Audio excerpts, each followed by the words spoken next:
Bayangkan sebuah pagi yang tenang, matahari bersinar lembut di atas lada gandum yang menguning.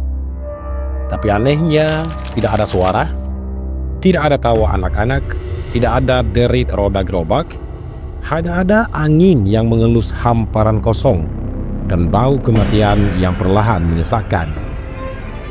Inilah Ukraina pada awal tahun 1930-an. Sebuah negeri yang dijuluki lumbung roti Eropa berubah menjadi kuburan massal terbuka.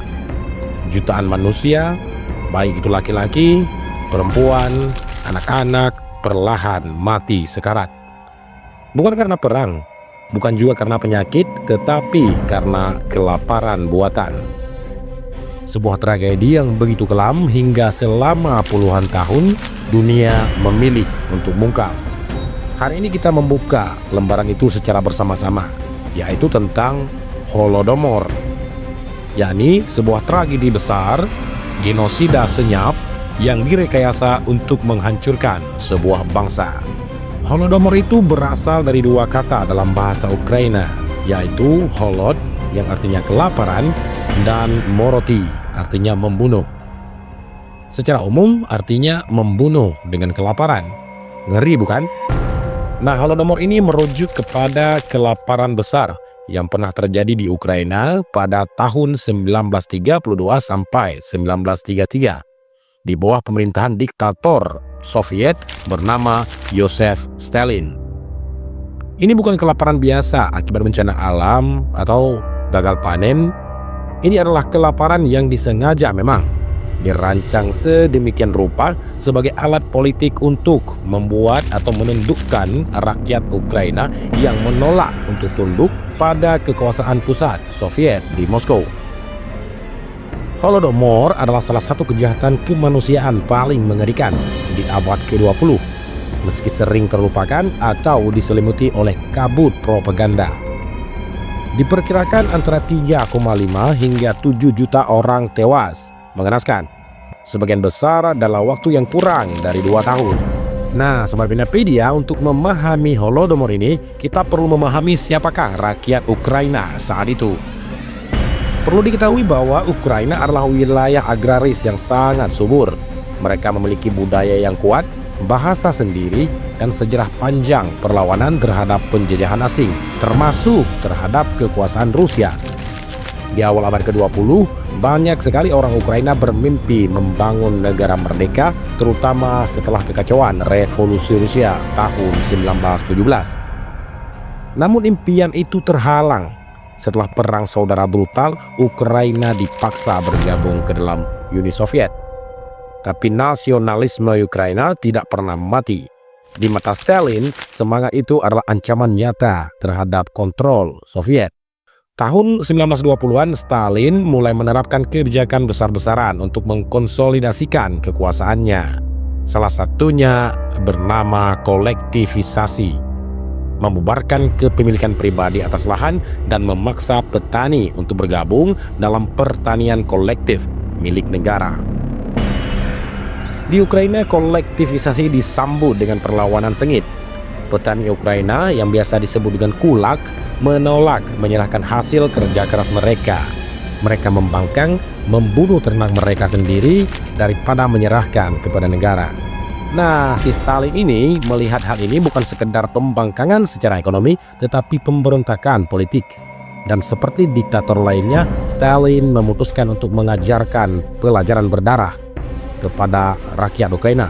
Bencana Holodomor ini diciptakan bukanlah melalui bencana alam. Ini adalah hasil dari kebijakan yang memang disengaja, sistematis, dan brutal. Berikut adalah beberapa langkah kunci yang diambil oleh rezim Uni Soviet untuk melaksanakan Holodomor, antara lain penyitaan hasil panen. Pemerintah mengirim pasukan militer dan polisi rahasia untuk menyita seluruh hasil panen petani. Bukan hanya yang lebih saja, tetapi semuanya. Petani yang ketahuan menyembunyikan bahkan segenggam biji gandum pun dianggap sebagai pengkhianat negara. Dan sanksinya bisa dibayangkan, yakni bisa jadi penyitaan seluruh bahan makanan yang ada di rumah, dan pengusiran ataupun penahanan di camp untuk kerja paksa, atau yang paling sadis adalah dieksekusi mati. Langkah selanjutnya yang bisa diambil oleh kekuasaan di saat itu adalah blokade desa dan kota. Desa-desa di Ukraina yang dianggap tidak produktif diisolasi total. Tidak ada yang boleh masuk ataupun keluar. Tentara menjaga ketat semua jalur transportasi. Petani yang kelaparan tidak dapat melarikan diri ke kota untuk mencari makanan. Bahkan di beberapa laporan, desa-desa yang dikelilingi kawat berduri. Desa-desa dikelilingi kawat berduri. Ukraina dikurung dalam kelaparan. Wow, begitu menyedihkan. Langkah selanjutnya juga pelarangan mencari makanan. Undang-undang drakonian diberlakukan. Siapapun yang diketahui mengambil sisa-sisa panen di ladang, berburu, atau mengumpulkan makanan yang liar biasanya langsung dihukum mati. Anak kecil yang ketahuan mengambil beberapa bulir jagung, mereka dihukum berat. Hukumannya nggak tanggung-tanggung, teman-teman. Hukumannya yaitu setara dengan spionase tingkat tinggi. Kondisi dan keadaan di lapangan saat itu bagaikan neraka di bumi. Kisah-kisah para saksi mata juga sungguh menghantui. Orang-orang yang menggali tanah, mencari akar dan rerumputan untuk dimakan. Kasus kanibalisme pun muncul. Orang tua terpaksa meninggalkan anak-anak mereka yang sekarat karena tidak sanggup melihat penderitaan anaknya. Tubuh, badan tanpa daya bergelimpangan di pinggir jalan. Rumah-rumah kosong, suara kematian menggantikan suara kehidupan. Beberapa keluarga bertahan dengan memakan hewan piaraan, lalu kulit sepatu, lalu bahkan mereka saling makan sesama manusia. Nah, dalam banyak kasus, pemerintahan Uni Soviet menutup mata terhadap fenomena ini, bahkan menganggapnya sebagai hukuman yang pantas. Nah, yang membingungkan reaksi dunia pada saat itu, apakah diam, bingung, ataupun mereka ikut berkonspirasi? Pada tahun 1932 dan 1933, berita tentang kelaparan ini mulai merembes keluar. Beberapa jurnalis asing seperti Gareth Jones dari Inggris memberanikan diri masuk ke Ukraina dan melaporkan kondisi yang mengerikan itu kepada dunia. Namun suara mereka seringkali ditenggelamkan oleh propaganda Uni Soviet.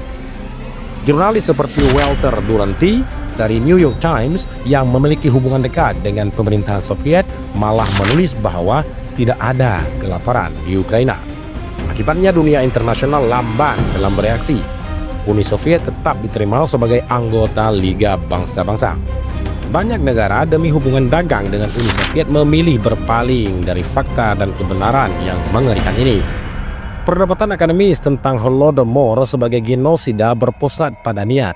Apakah Stalin bermaksud menghancurkan bangsa Ukraina sebagai sebuah identitas nasional?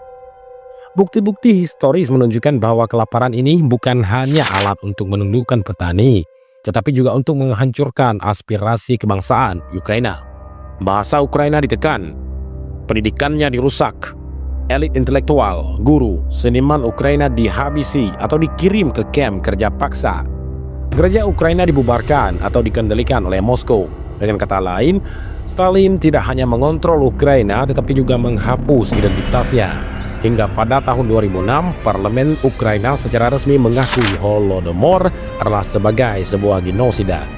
Banyak negara lain seperti Kanada, Amerika Serikat, dan beberapa negara Eropa lainnya mengikuti langkah ini. Namun hingga kini Rusia menolak pengakuan tersebut, menganggap Holodomor sekedar bencana kelaparan umum yang juga melanda di daerah lain di Uni Soviet. Holodomor bukan sekedar tragedi masa lalu. Ia membentuk memori kolektif bangsa Ukraina. Ia memperkuat tekad rakyat Ukraina untuk mempertahankan kemerdekaannya yang akhirnya mereka capai pada tahun 1991. Ia menjadi alasan mengapa Ukraina hari ini sangat sensitif terhadap dominasi Rusia.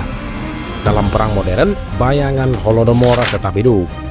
Ancaman kehilangan kedaulatan, budaya, dan kehidupan bukan sekedar kenangan, tapi itu ketakutan yang nyata.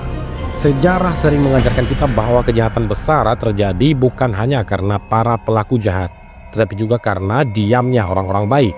Holodomor adalah bukti nyata bahwa kebenaran bisa saja dibungkam, tragedi bisa disangkal, dan jutaan suara bisa dikubur dalam diam.